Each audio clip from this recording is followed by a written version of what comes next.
আহিনে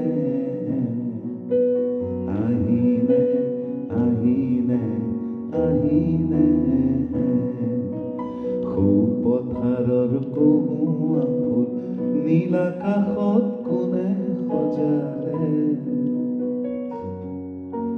নীল আকাশৰ বগানৰ পথাৰলে কোনে নমালে আহিনে আহিনে আহিনে। আমাকে তো চেনো তুমি, আমি ফাল্গুন। গবেট কবির সঙ্গে মস্করা করি বলে আমার অনেক দুর্নাম। চাদরের আঁচল তুলে নিশান উড়ানো আর ধুলোয় দুচোখ ঢেকে অচেনা বান্ধবীর প্রথম দর্শনের মুহূর্তকে এলোমেলো করে দেওয়া আমার বিচ্ছিরি অভ্যেস।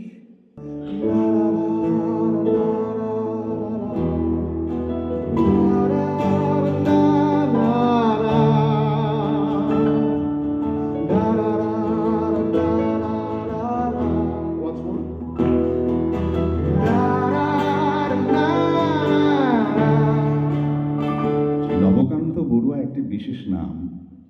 অসমীয়া সাহিত্যে নামটি বহু মানুষের মনে দোলা দেয়। আমার জীবনেও এই নামটি অনেক সুখ স্মৃতি বিজড়িত। গত শতাব্দীর 40-এর দশকে 1943 থেকে 1947 পর্যন্ত নবকান্ত শান্তিনিকেতনের শিক্ষা ভবনে ইংরেজি অনার্স নিয়ে পড়েছেন। আমি তার চেয়ে 4 বছরের ছোট। লক্ষ্যবিহীন মোৰ পিছে আছে ৰঙৰ খনি য'তেই দেখিছো ভগাই দিয়াৰ মই দেখিছো অনেক গগন চম্বী অট্টালিকাৰ শাৰী তাৰ সাথে দেখিছো কতনা গৃহহীন নৰনাৰী মই দেখিছো কিছু ঘৰৰ সন্মুখ বাগিচাৰে আছে ভৰি দেখিছো মৰহা ফুলৰ পাপৰি অকালতে পৰা সৰি বহু দেশে দেশে গৃহদাস দেখি চিন্তিত মনৰ মানুহ বহুতেই দেখো ঘৰতে হৈছে তাই আমি যাযাব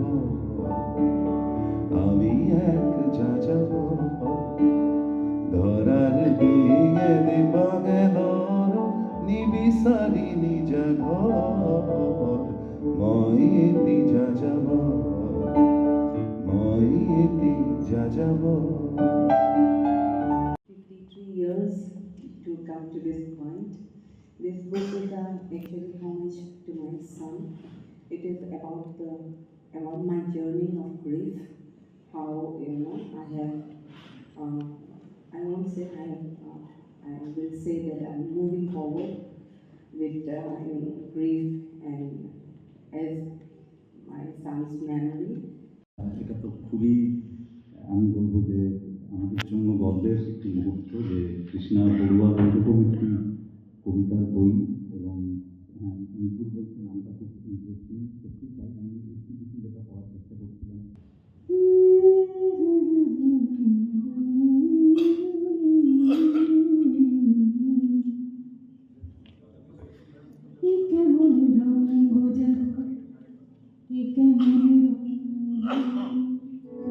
গৌরী পুরিয়া গাভরু দেখিল হাতি ভরি বলই গো হাতিও ধরিল তাই কো মহিল হাতরি গদাধর রই গৌরী পুরিয়া গাভরু দেখিল হাতি ধরি বলই গো মহলৰ কাষতে নৈৰে পাৰতে আছিলে অকলে ৰৈ গৌৰী পুৰীয়া গাভৰু দেখিলো হাতী খুবই ভালো লাগলো, একটা সুন্দর অনুষ্ঠান। আর সব থেকে ভালো কথা হলো যে দুজন লেজেন্ডারি আমাদের জীবনে, একটা হলো ভূপেন হাজারিকা, একজন হলো নবকান্ত বড়ুয়া। দুটো ব্যক্তিত্ব সাংঘাতিক, দুজনের উপরে এই সুন্দর অনুষ্ঠানটি আমার হৃদয় ছুঁয়ে গেছে। এতিয়া মই অসমীয়াত কওঁ যে মই অসমীয়া হিচাপত গৌৰৱান্বিত হৈছোঁ। যদিও মই ৱেষ্ট বেংগলৰ ছোৱালী, কিন্তু মই ভাবোঁ যে অসমৰ কালচাৰ, আমাৰ সাংস্কৃতিক দিশটো লৈ আহি সুদূৰ শান্তি নিকেতনত আজি ৰাউল ফাউণ্ডেশ্যনে যিটো অনুষ্ঠান কৰি দেখুৱালে, সঁচাকৈ খুবেই প্ৰশংসনীয়। এনেধৰণৰ অনুষ্ঠান সমন্বয়ৰ বাৰ্তা দিয়ে। মই ভাবোঁ ভূপেনদাৰ যিটো মনৰ ইচ্ছা আছিলে যে আমি সমন্বয়ৰ বাৰ্তাটো বিশ্বব্যাপী আমি বিয়পাই দিম, সেই বস্তুটো ইয়াতে এটা ঝলক আমি দেখা পালোঁ। গতিকে আমি ভূপেনদাৰ জন্মদিন আচলতে অত বছৰ ধৰি অকল অসমত নহয়, আমি সুদূৰ কলকাতা, মুম্বাই, বাংলাদেশকে আদি কৰি সকলো ঠাইত আমি ভূপেনদাৰ জন্মদিন পাতি আহিছোঁ। তো এইবাৰ আমি ভাবিলোঁ যে এনেকে আমি সকলো ঠাইত জন্মদিন পাতাৰ পিছত আমি হয়তো দিল্লী বা আৰু হয়তো বেলেগ বেলেগ ঠাইত লৈ যাম। তাৰ এটাই কাৰণ যে ভূপেনদাৰ যিটো মনৰ ইচ্ছা আছিলে যে আমি অসমক বিশ্বৰ দৰবাৰত লৈ যাম, সেইটো প্ৰচেষ্টাত আমি আগবাঢ়ি গৈ আছোঁ। আজি ৰাউল ফাউণ্ডেশ্যনক আৰু একবাৰ ধন্যবাদ জনাওঁ যে এনে এটা সুন্দৰ অনুষ্ঠানৰ মাজেদি দুগৰাকী বৰেণ্য শিল্পীক সোঁৱৰিলে। ধন্যবাদ। আমার নাম হচ্ছে মনীষা হাজারিকা।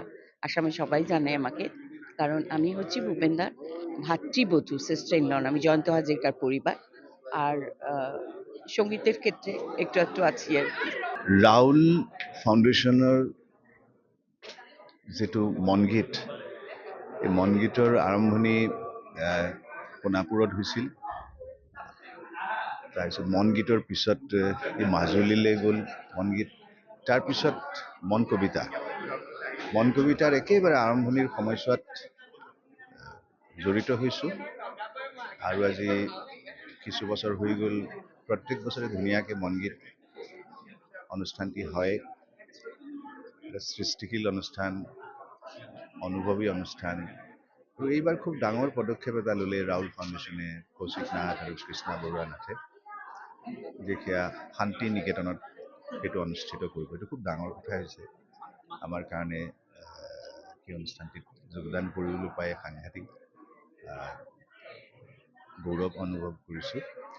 আৰু আজিৰ অনুষ্ঠানটো ইয়াৰ যিখিনি দৰ্শক, স্থানীয় দৰ্শক, শান্তি নিকেতনৰ ছাত্ৰ ছাত্ৰী, অধ্যাপক অধ্যাপিকা সকলোৱে ইয়াত আহি যোগদান কৰিলে, চালে। সুন্দৰ এটা অনুভৱ যিটো তেওঁলোকৰ হৈছে, উপলব্ধি হৈছে, তাক কৈছে। এই অনুষ্ঠানটিৰ জৰিয়তে কেনেকৈ এটা হৃদয়ৰ সেতু গঢ়িব পৰা হৈছে তাক কৈছে। মই নিজেও অনুভৱ কৰিছোঁ, খুবেই ভাল লাগিছে। চাৰিওপিনে এটা এতিয়া আদান প্ৰদান, এটা মৌখিক আদান প্ৰদান, হৃদয়ৰ বাৰ্তাৰ আদান প্ৰদান হৈ আছে চাৰিওপিনে। এইটো খুব ভাল লগা কথা আজিৰ এই যান্ত্ৰিকতাৰ যুগত। গতিকে মই ভাবোঁ মন গীতে, মন কবিতাই আমাক, আমাৰ হৃদয়বোৰ মিহলাইছে,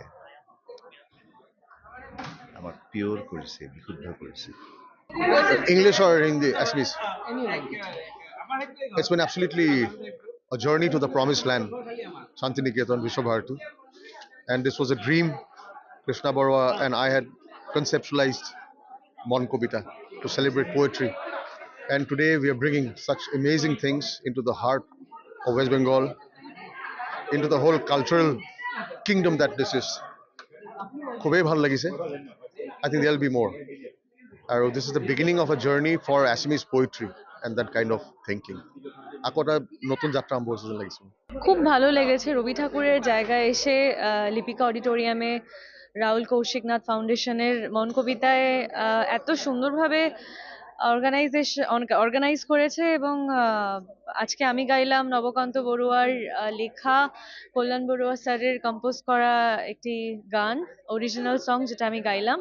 খুবই ভালো লাগলো। আর কি বলবো, মানে মাটির জায়গা, রাঙামাটির জায়গা, ভেরি ভেরি কানেক্টেড। আর লাইক খুবই খুবই গর্বিত, খুবই ভালো লেগেছে। মই অনিতা শৰ্মা, আমি অনিতা শৰ্মা আছাম থেকে খুব ভাল লাগিলে ইয়ালৈ আহি যোৱা 12 আৰু 13 ফেব্ৰুৱাৰীত যিটো অনুষ্ঠান হ'ল ৰাহুল ফাউণ্ডেশ্যনে যিটো অনুষ্ঠান আয়োজন কৰিলে নৱকান্ত বৰুৱা, কবি নৱকান্ত বৰুৱা আৰু সুধাকণ্ঠ ডক্টৰ ভূপেন হাজৰিকাৰ জন্ম শতবাৰ্ষিকী উপলক্ষে আচলতে এনেকুৱা মন কবিতাৰ এই অনুষ্ঠানত আমি ভাগ ল'লোঁ। মই আৰু উপাসনা মহন্তই আমি ভূপেন হাজৰিকাৰ গীত আৰু নৱকান্ত বৰুৱাৰ কবিতাৰে আমি এটা সংৰচনাৰ উপস্থাপন কৰিলোঁ। লগতে অতি আমাৰ অসমৰ আগশাৰীৰ প্ৰতিগৰাকী শিল্পীয়ে গীত পৰিৱেশন কৰিলে আৰু কবিতা পাঠ কৰিলে আৰু এই শান্তি নিকেতনৰ এটা ধুনীয়া পৰিৱেশত আহি খুব ভাল লাগিলে আৰু ডক্টৰ ভূপেন হাজৰিকাক আৰু কবি নৱকান্ত বৰুৱাক এনেকৈ শ্ৰদ্ধাঞ্জলি দিবলৈ পাই মই ৰাহুল ফাউণ্ডেশ্যনৰ ওচৰত কৃতজ্ঞতা জনাইছোঁ আমাক এই সুযোগকণ দিয়াৰ বাবে। ধন্যবাদ। बहुत अच्छा लग रहा है। This is like unbelievable. पहली बार आया हूँ। So much of great things have been done from this place, you know, culturally, spiritually. It's an amazing place. बहुत अच्छा लग रहा है।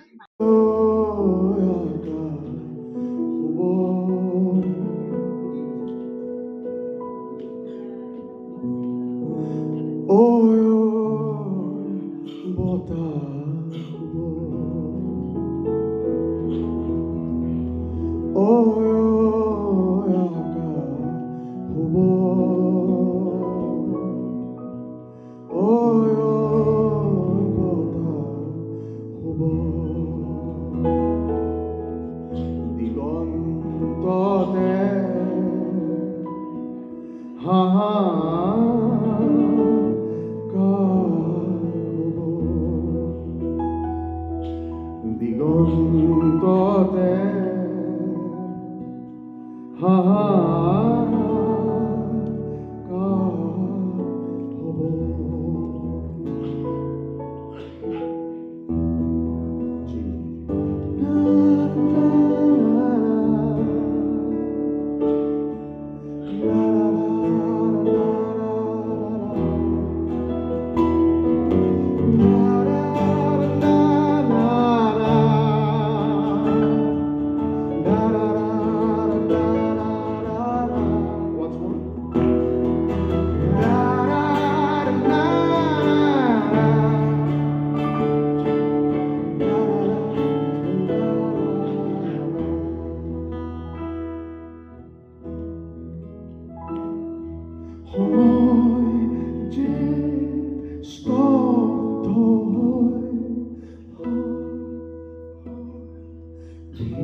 অনেক ভালো লাগলো। It was a delight to celebrate two icons, Dr. Bhupen Hazarika and Navakanta Borua, here at Vishwabharati University, which is also a World Heritage, UNESCO World Heritage Site now. And this evening had poetry, music, a lot of love for the craft, and we had an array of artists who contributed to the Raul Kaushik Nath Foundation, who arranges Mon Geet and Mon Kobita. But this episode has significant importance because of Nobakanta Borua being an alumni of Vishwabharati Shantiniketan, and of course, Bhupen Hazarika's close connect with Kolkata. So, of course, the flavor was very different, and we must thank everyone for making this event such a successful one. এতিয়া মই আমাৰ ৰাহুল কৌশিক নাথ ফাউণ্ডেশ্যনৰ লগত জড়িত সকলোকে মঞ্চলৈ মাতিব বিচাৰিছোঁ। কৌশিক নাথ, আন্না কৌশিক নাথ, উৎপল বৰপূজাৰী মঞ্চলৈ আহিব লাগে সকলো। অসমৰ এগৰাকী বিশিষ্ট অভিনেতা তপন দাস ডাঙৰীয়া আমাৰ মাজত আছে। তপন দাস ডাঙৰীয়াকো মঞ্চলৈ আহিবলৈ অনুৰোধ জনাইছোঁ। Nice to meet you. Thank you very much. Krishna,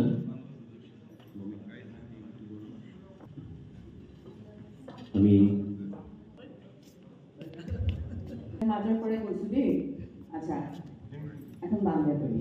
সৌ পথাৰৰ কোঁৱা ফুল নীল আকাশত কোনে সজালে, নীল আকাশৰ বগা ডাৱৰ পথাৰলে কোনে নমালে, আহিনে আহিনে আহিনে আহিনে আহিনে আহিনে, সৌ পথাৰৰ কোঁৱা ফুল নীল আকাশত কোনে সজালে, নীল আকাশৰ বগা ডাৱৰ পথাৰলে কোনে নমালে, আহিনে আহিনে আহিনে আহিনে আহিনে আহিনে।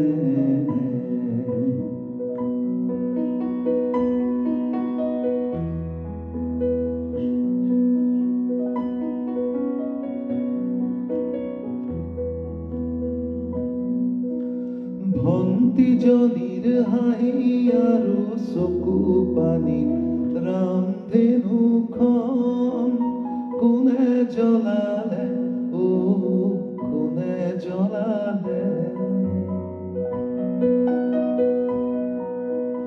ৰামধেনুতেই ভণ্টিজনীৰ হাঁহি আৰু চকু পানী কোনে মিলালে, আহিনে আহিনে আহিনে, অ সৌ পথাৰৰ কোঁৱা ফুল নীল আকাশত কোনে সজালে,